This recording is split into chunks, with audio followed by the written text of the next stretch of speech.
Coach Maisha's back tonight. What are you expecting from her? Is there any minutes restriction?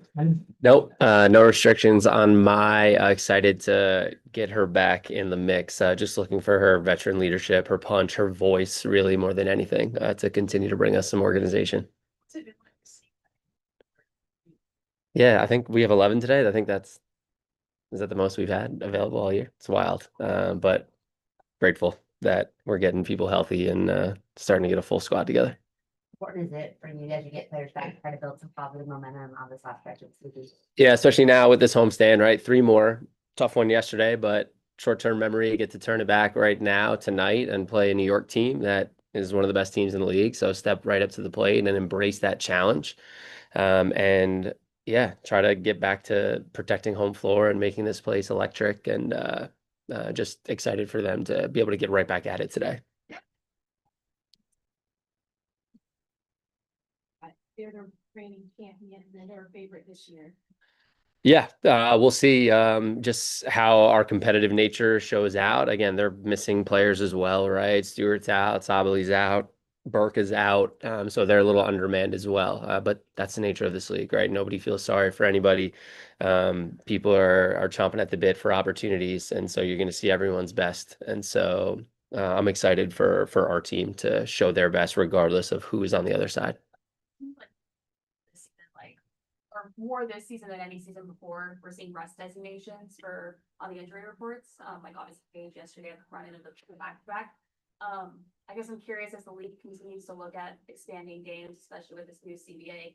How do you combat, player safety and health of going through a grueling season, but also making sure players are available for nationally televised games and so fans can see them when they buy tickets. You know what I mean? Yeah, totally. It's a tough balance. And you hope that our league gets to a place where these women don't need to play year round. It's getting there. But you still see Kenny Burke, I think is one of them. She's playing overseas a lot. So then they finish the overseas season, they jump right back into a season. So health and safety is first and foremost. And so, teams have to do what they have to do to protect their players.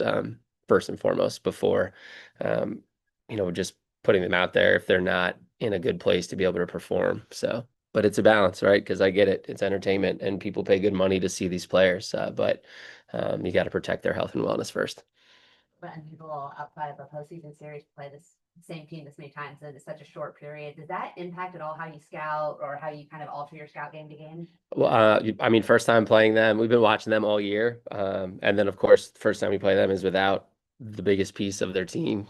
So we'll see how they look, right? Like, I mean, you've got 3/4 of a sample size versus LA, but they're just extremely different without Stewart on the floor. So we'll see. And then we'll see if they get her back. And then we'll see when Misa Min's back. So it's just, if we could play three different teams each time we play New York, you just never know. Yeah, on the final statistics and everything. What do you look for when Paige goes up against such a good player like Sabrina Ionescu? One more time was. So what do you look for when she goes up against a player like that? Beyond the final box score.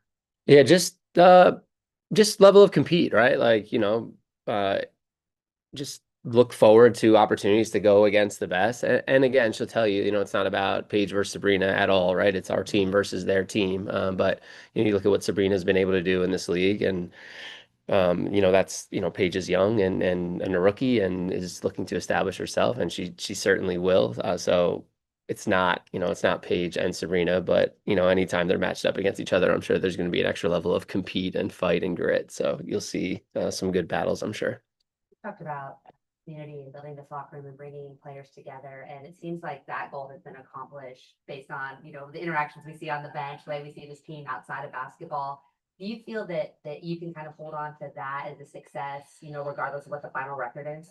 Yeah, I think we've got to continue that. This team is super connected in the locker room, and that's wonderful. And we've got to be better on the floor. And better won't always equate to wins and losses, but I just want us to play a more disciplined brand of basketball on both sides of the ball. And so every day, just striving to hold ourselves individually more accountable, and then collectively just to higher standards. But for sure, when you have a base of we like each other, you can grow from there. And I don't know if you can really answer this at this point, but you know, with so much of this team going into free agency, do you feel like as you're playing, as you're taking game by game, you're also trying to recruit or re-recruit your own players for the future? For sure. You know, it's a little bit of everything. This is going to be a very unique off season with the new CBA. So yes, you know, you're trying to establish a foundation and create an environment that people want to be a part of and want to be back. Um, yeah, it's going to be a wild off season. Deadline. In the WNBA, you don't see a lot of player movement as the season goes on, but so we've already seen, you know, some significant changes, whether that be signings or whatever. So I guess I'm just curious, like, as a team that is in your guys' positions, how do you just maybe approach this as it gets closer? Yeah, I mean, I'll leave that to Kurt, but I'll say, you know, it's interesting, right? When you have teams that are right there and, you know, is this their window? Do they need to add one more piece and really go for it? It's unique because everybody's a free agent. And are you willing to give up a longer term asset to really take a swing at it for this year? So that'll be the questions that all these GMs are asking themselves in the next 2 weeks. But yeah, we'll see what kind of movement ends up happening. Christian, go ahead. Hey, Coach, kind of a two-parter for you. As far as New York, despite Stewie not being out, I mean, they're still one of the best paint teams, especially when off the DHO, shooting around 70%. It's kind of wondering, is that one thing that you noticed in this team that you've been watching? And also your film habits with the team in your first year. How do you manage kind of being constructive, but also getting your point across and knowing, you know, these are bad habits, these are good habits, and how to sustain the good ones? New York is, I mean, they're number one in the league in scoring, and they really take advantage of your mistakes. Number one in the league in points off turnovers, number one in the league in fast break points. Those two are pretty related. So, top three in defensive rating too. So, you know, they're solid. They've got all sorts of length across the board. They keep you in front, they contest shots, and then they run. So we've got to, one, take care of the ball, and then two, get back.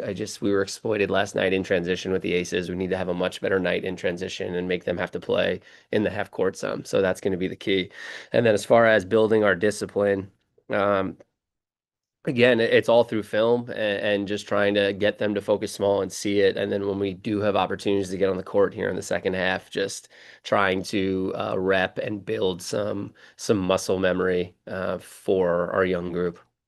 Coach, thank you. Thank you, guys. Thank you.